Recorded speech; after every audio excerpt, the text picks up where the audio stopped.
what's particular for Sweden is that we like to come to each other's houses and we like to invite people to our homes. We don't go out as much to restaurants or to cafes as they do in the Southern Europe.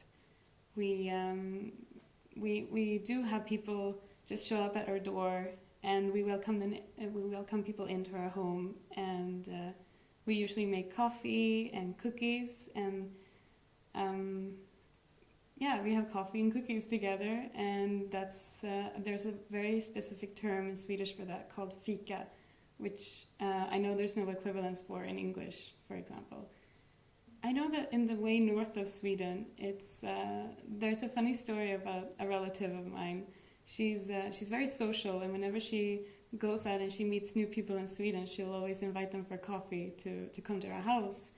And I remember once when I was at her house just visiting her in the way north of Sweden, and there was first a couple that showed up at her door, and my relative opened the door and she said, "Oh, hi, who are you?"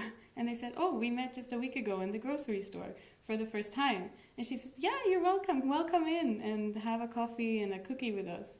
And then about 10 minutes later, there was a second person that came and knocked on her door as well. And she didn't.